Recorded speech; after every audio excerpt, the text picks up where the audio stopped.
She called me the last of us, because I got that fungus. Yeah, sorry in advance if I start sounding like RFK Jr. at any point in this video. I got something stuck in me throat. But what's up, boogers? Den here. This is gonna be a fun one. Today we're gonna talk about fans, critics, loyalists, haters, conflation, denial, and goobers that have a hilariously inflated ego because they spent thousands of dollars on a piece of wood.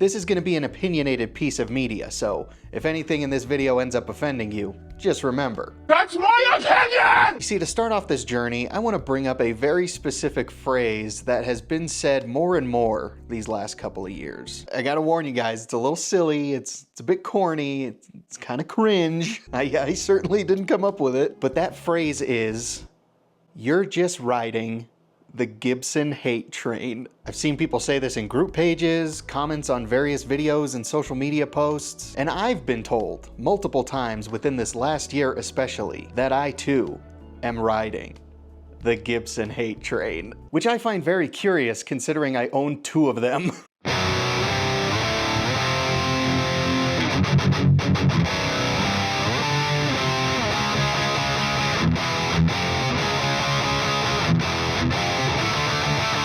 Gibson Guitars is quite literally one of the most guitar brands of all time. They are integral to the history of electric guitar itself. They have been equal parts famous and infamous for what feels like since the dawn of time. They've made things that have become a mainstay in the guitar world ever since their creation, and they've also made some of the dumbest things imaginable. Gibson has a very large following, comprised mostly of people that are about 10,000 years older than sand. They always get very offended when I point that out, but hey, there's no hate here. It's okay if your skin sags. It just means you're getting pulled down to the underworld. Another thing that seems to be very common in the Gibson fandom specifically is a lot of them have somehow developed a god complex simply for owning one, which we are definitely going to talk about at the end of this video. But Gibson also has quite the number of haters and critics. However, it is important to differentiate the two, which we are going to be doing here in just a second. Where do I sit on this scale? Up until about 2022, I was huffing those Gibson farts relentlessly. I idolized the Gibson Les Paul and the people that played them for the majority of the time I've been alive. And the Les Paul shape still has a vice lock on my cloaca, and it will most likely remain my favorite guitar shape of all time. And when the new owners took over back in 2019, I had so much hope for the brand, and for a little while there it seemed like it was going really good. But after only a couple years in, it really started to seem like Gibson was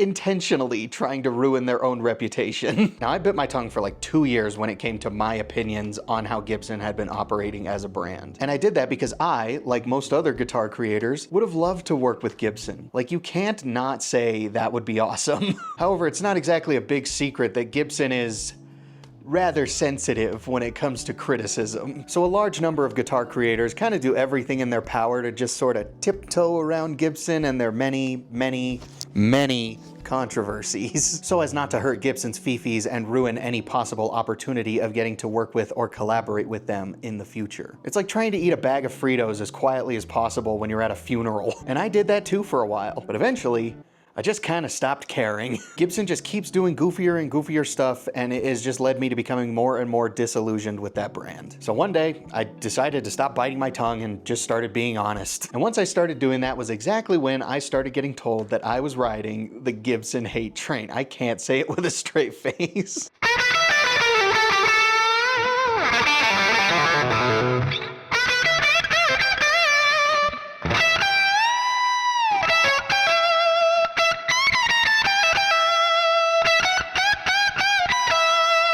So here's the part in the video where we're going to talk about the differences between hate and criticism, because apparently there are full-grown adults out there that still somehow have no idea that those are in fact two different things. Because guess what? I've never actually said anything objectively hateful about the brand or the people running it. All I've done is literally just state the things that Gibson has been doing out loud. It's not hateful to say that there is a smorgasbord of proof that while Gibson's QC is not as bad as it used to be, it still needs a lot of work. especially compared to other brands and when the prices of Gibson guitars only keep going up. I love my two Gibsons, but even though they're my two most expensive guitars, they're also the guitars that I've had to do the most maintenance and repairs on. And I don't think it's exactly hateful to ask, like, you know, what the fuck is up with that? It's not hateful to question why so many of Gibson's tops suck butt, especially when they're the ones that are supposed to come with AAA tops and have a crazy premium to them specifically because of that. It's not hateful to point out how embarrassingly litigious they are, and how they will outright bully smaller makers that physically can't make enough guitars to even remotely affect Gibson's bottom line. It's not hateful to point out that they rewarded the employees that have worked for Gibson for over 40 years with an Epiphone headstock glued to a plaque. It's not hateful to point out the fact that they fired the creator of Mesa Boogie, tried to hide it, and then blacklisted Fluff when he just simply told the truth. I could go on. Trust me. But this video isn't about criticizing Gibson for, well, being Gibson. It's about the people who feel like it's their life mission to defend a billion-dollar corporation from any sort of negativity.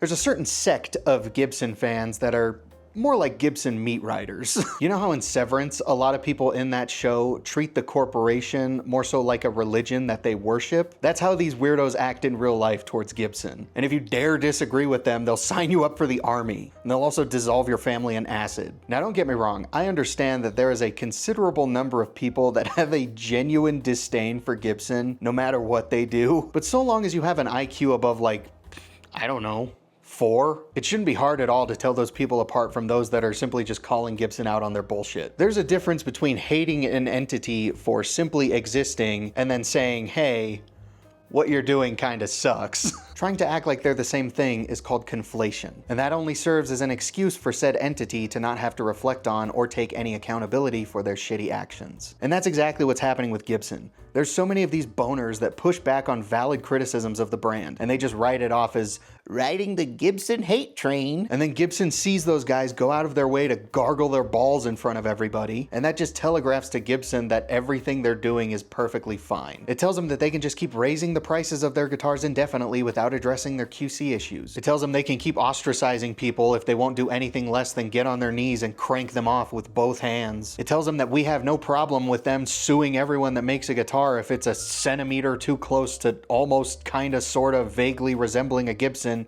if you squint your eyes hard enough. Is that what you guys like about Gibson? Do you enjoy gambling your money on whether or not you're gonna get one of the good ones? Do you just look at the prices of Gibsons and go, no, that's not expensive enough. I want to spend more money. Do you enjoy their board of directors trying to ruin the lives of people making guitars out of their garage for no reason other than their greed? Like, do you guys just see all the shady shit that they do and you're like, yes, Gibson are the good guys in this scenario? Or are you guys in denial, or do you just not care? I don't get it.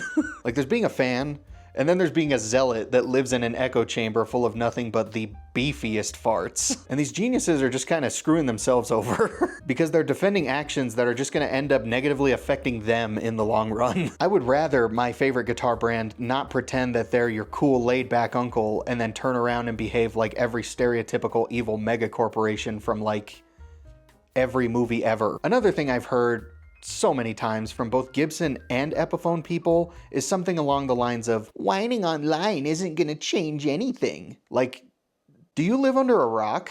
Or does the boot really just taste that good? I can't stand the people who are like, nothing's gonna change, so you shouldn't even try, and those people that are trying are stupid. Like, no, motherfucker, you're stupid. You're dumber than a bag of hair. Criticism and pushback can definitely change things if there's enough people speaking out. A dog has arrived. He has one eye. You guys are aware that you're defending a handful of greedy, out-of-touch chuds from your own best interests, right? These corpos and boards of directors do not give a shit about you. They only care about how much money they can get out of you. And when you don't push back and even go out of your way to try and invalidate those that are pushing back, then that's how you end up with the most expensive Epiphone going from $900 to almost $2,000 within a couple years.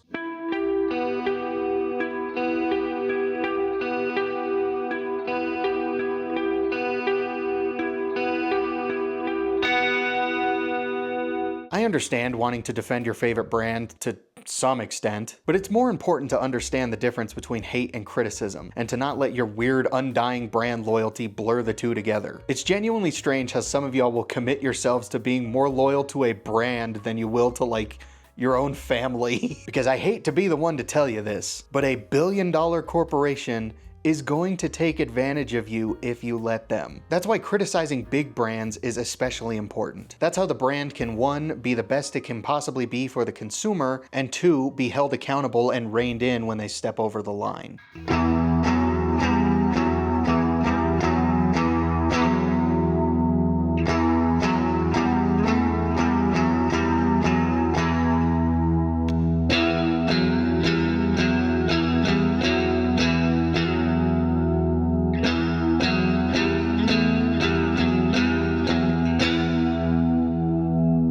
Now, while these cornballs are a special kind of dumb, they surprisingly aren't the biggest losers in the Gibson fandom. But they better hope this next group of people don't die. Before we wrap this up, I want to talk about the Gibson people who somehow have developed a comically overinflated sense of entitlement for no reason other than they own a Gibson guitar. Because as the owner of 2 Gibson guitars, it is some of the goofiest shit that I've ever seen. And they genuinely might be the most insufferable people on planet Earth. I'm better than you!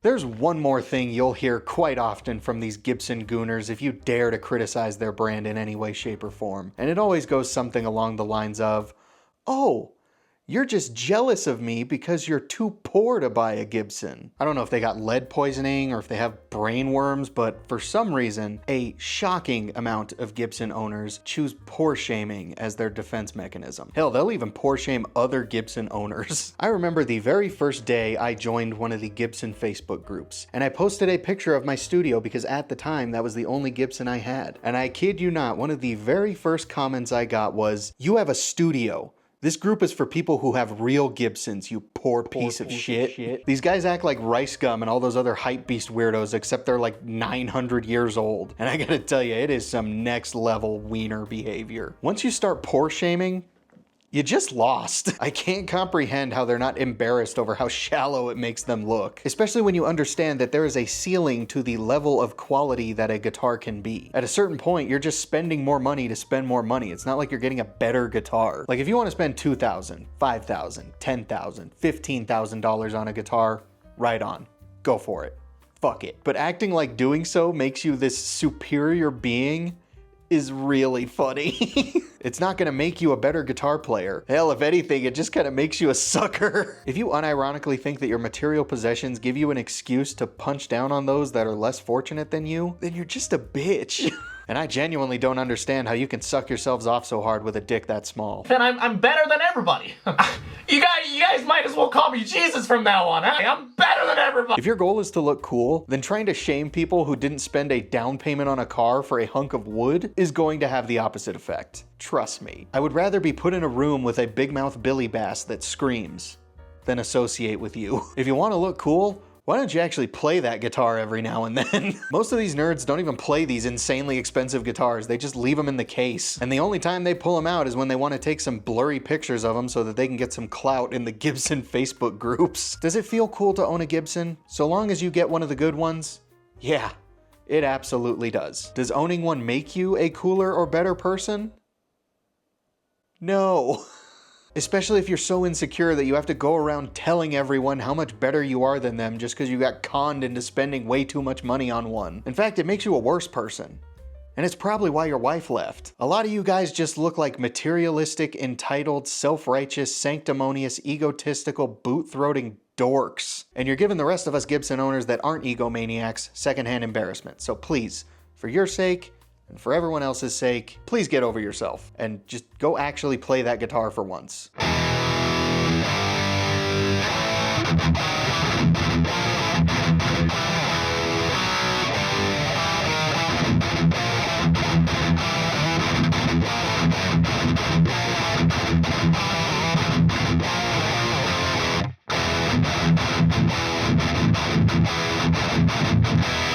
I hope you guys enjoyed today's episode of Crucifying Rodeo Clowns. If I said anything in this video that offended you, it's nothing personal, you know, just stop being a penis. That is going to wrap up today's video. Thank you guys so much for watching, especially if you made it this far. I really hope you guys enjoyed. If you did, make sure you do all that YouTube bullshit. Let me know that you enjoyed the video and help the engagement on this video by leaving a like, leave a comment, give me your thoughts and opinions, share the video around. If you regularly watch this channel and you haven't already subscribed, then you're a big stinky fart monster and your parents don't love you. Before we go, I want to give a huge shout out and a thank you to Cosmic Steez, A Horse Running, Jet, Solar Flare, Sunil Verma, Rob Heath, Bad Joke Gaming, Brandon's Ballison Corner, Bandage Knives, Jan Chocolate, Leagues Beneath, and Frizz Flips. These bad bitches are my current channel members and their support really does mean a lot. If you want to join these extra hung cuties and get a shout out in my longer videos, get access to the members only videos, which are mostly guitar videos, and just help support the channel in a bigger way, then you can go down there, click the join button, tiers start as low as 3 schmeckles. There's also the super thanks button down there. It's like a little tip jar, but I am done being a tool. Once again, thank you guys so much for watching. I'll see you guys next time.